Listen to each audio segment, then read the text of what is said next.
Gemini.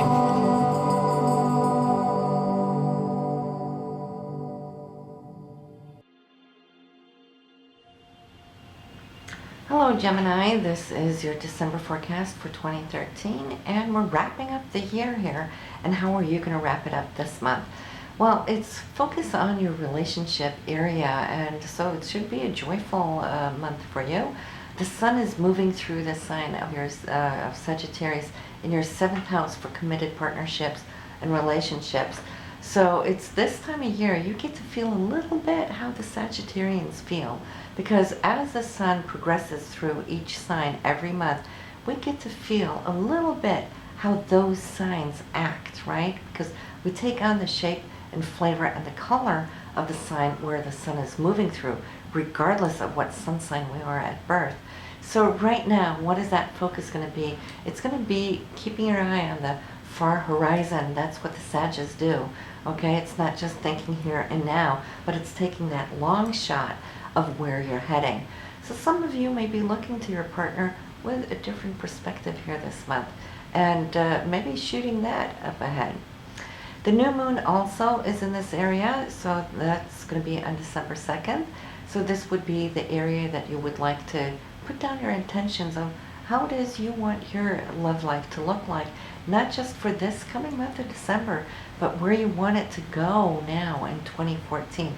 You have a whole year until you get the next shot at planting these seeds. So plant them well, Gemini. And so Venus too has just been in your sign.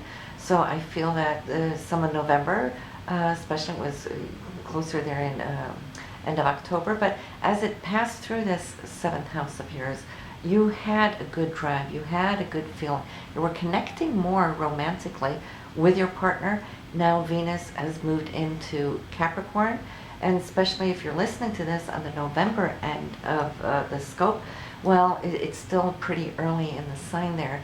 So you're going to have most of here November and through December until Venus moves into Aquarius. So we'll come back to that. But yeah, it's going to be grounding your energies in a more sober way. Venus rules love. It rules those things that we value, but it's also money, self-respect, and those things as well. So you having it in Capricorn, which is Saturn ruled, well, Saturn disciplines us. So you might see that you might be a little bit more down to earth, wanting to ground and secure a little bit more what it is you have with your partner, but also looking at the possibilities of joint venture, joint accounts, sharing money, buying things together perhaps. And it's also you looking at your investments, perhaps what your investments have done for you throughout this year. Since money is tied up in here, you might even be projecting into 2014 where you want to place some money. And some of you might be looking into doing your write-offs here while you can before December runs out. Now Mars is your action, it's your drive, it's your ambitions too. Right now it is going through the 4th house, and that rules home and family, your roots, your past, your parents. Having Mars here shows that you might be putting out a little bit more energy. Maybe your parents are needing you a little bit more to help them straighten out, organize something. And I say organize, why? Well, Mars is going through the sign of Virgo, and Virgos are the sign of the zodiac, which is very, very organized, tidy. And so having Mars here for you right now, it may not just be helping your parents organize, but you might be moving things around, reorganizing your own home as well there, Gemini. And real estate, okay? Some of you might be thinking about buying, selling, and whether it's the right time here at this time of the year to do so, you might at least start investigating and doing some research perhaps in this area. Money right now for you, Geminis, is good. Okay, we speak about Jupiter being in the sign of Cancer. For you, that's your 2nd house of income. So Jupiter has been expanding, growing this area, and maybe this is why you're starting to think you might want to upgrade your home, or appliances in your home or buying new real estate, while Jupiter is good. And yes, that is a great time for you perhaps to do so. However, though, Jupiter is going retrograde here November 7th and will be for the next 4 to 5 months. So we're going to bring ourselves way into early spring there before you might get the benefits of moving forward as far as those big investments. Now, Jupiter can still be very abundant, and you know, she's the giver of gifts. And the way that can manifest for you is, so it's not going to dry up your income per se, even though she's retrograde, but there's opportunities that can come to you as a result of seeds that you planted earlier this year when she was going direct, okay? So watch out for those opportunities, Gemini, and grab them when they come, okay? So, full moon here, first house, that's a big thing here. Full moon always brings a lot of emotions, and it brings things into fruition of seeds you planted December 2nd. You could start looking at around the full moon here, which is going to be on December 17th, okay? And it's going to affect you directly in the first house, your rising sign. So there might be a gush of energy of you projecting yourself outwardly here on this day. So anybody here, you know, if you're going to give any talks, speeches, being a Toastmaster, for example, would be fantastic for you here on this day. But it can play out in many ways. So let's go through our aspects. So I got a list here throughout the month. You're starting off here, like I said, new moon on December 2nd. So plant your seeds in the relationship area. We have on the 3rd, Mercury and Mars. Mercury's communication, Mars is dedication and focus and drive. For you, this is going to be between your 4th house and 6th house.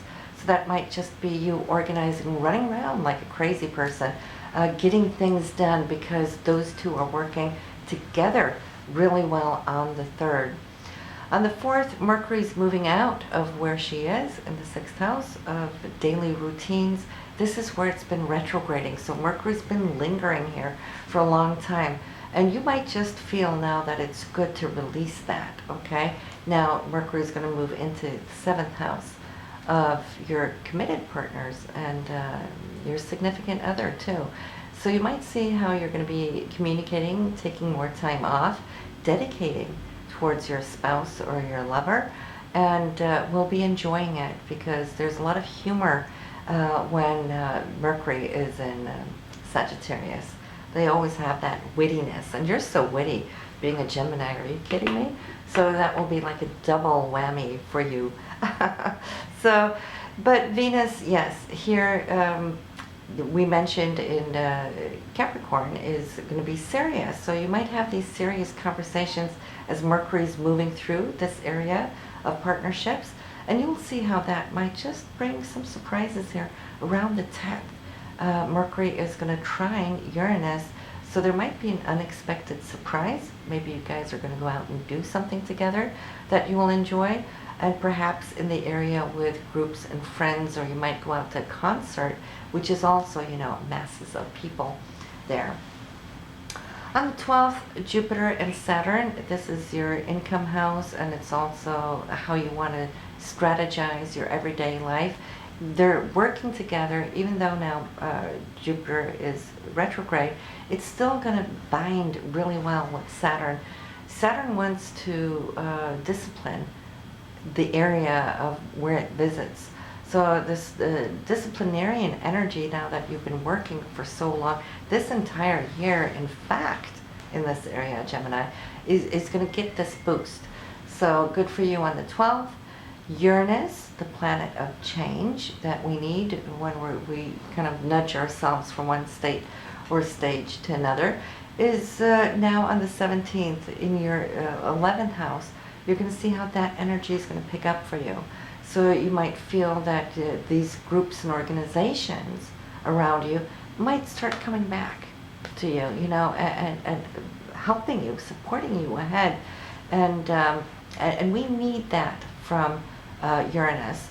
Sometimes we just feel we want change just for the sake of change. But if Uranus is retrograde, the changes we make under those periods might not always have the outcome that you're hoping for.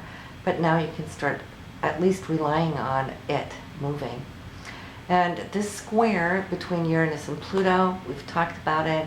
It was on here the very beginning of November, November 1st. They were exact.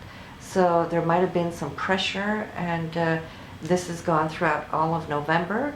But now as Uranus is moving forward, it's going to start breaking away from. It still needs to move back into the exact square of Pluto. It was exact November 1st, but it being retrograde moved away from that exact square. So when it goes forward again, yes, it's going to move, it's going to meet up with that exact square, but we're going to talk about that a little bit later. And but here for now, at least you can start feeling that some pressure is going to resolve itself, whatever that pressure has been.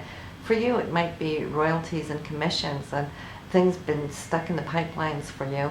If that is the case, or you've been working on insurance cases where it's just been one delay after the other, well, at least that's starting to lift now. Venus is going to move retrograde on the 21st, so whatever you need to do for Christmas, get it done prior to that date, or you might not end up being happy with those gifts that you do buy. They might be faulty one way or another, or they might just not turn out to your, your expectations there. We have Mercury also moving out of your relationship area on the 24th as it moves into the 8th house. So it's going to focus more on, once again, money that you have with your partner. It might also be you looking through all your papers, documents for the year. It could be budgeting, it could be anything related to the IRS, getting all that cleaned up. So you will have this great area with your partner until the 24th and have those talks. So make sure you get anything important done with him or her by then. 24th, 25th, great days. This is Christmas, and so Mercury and Neptune are really going to bring some hopes and dreams into the picture here. So maybe what you wish for is coming to you on Christmas Day here on the 25th. So enjoy, guys. Great energy for that day. Now, just a little careful, especially you guys out and about driving on the 24th. Mars and Uranus are opposed to one another, so you just want to be very careful, especially in those areas up north where the roads may be slick and slippery, okay? We don't want to see any kind of accidents, and just pay extra attention because Mars and Uranus, they're like this, okay? So be safe. On the 28th, 29th, 30th, 31st, end of the year, we are looking at certain energies that may not be as harmonious. They're starting to pile up. They're coming into the stellium, which we will see here on January 1st, New Year's Eve, which is going to set the whole tone for 2014. We're going to talk about that in the 2014 charts. We're going to talk about that in your January charts for next month. So the energy that we're leaving this month with is going to be setting up for how it's going to look in January. So I'll just go briefly through them here right now. We have Mercury and Uranus, which might be a miscommunication. We have Pluto and Mars, which is square, which the two of them, if they're in a harmonious aspect, can move mountains because they're on a team together. But if they're not teaming up and they're like this, well, we have a problem. And this is when we say, hello, Houston, right? We have a problem. So yeah, be careful not to get into any heated arguments. There might be people that are a little on edge for whatever reasons. These aspects are going to touch all of us. And depending on where they fall in your chart or their chart, sometimes this energy, it just needs to come out. And you just don't want to be in the target of it. For you, Mars and Pluto, the square will be between your 5th house and your 8th house. So that's when you're out and about having fun. The 5th house is leisure, and it's also the creative project house. So if you're working on any projects, it might just be a good idea to lay low here just for a few days. Don't do too much with it. At least don't allow yourself to be pressured into anything. And also the Uranian energy is also here, of course, and that's the 11th house. So we have that opposition here between Mars and Uranus, okay?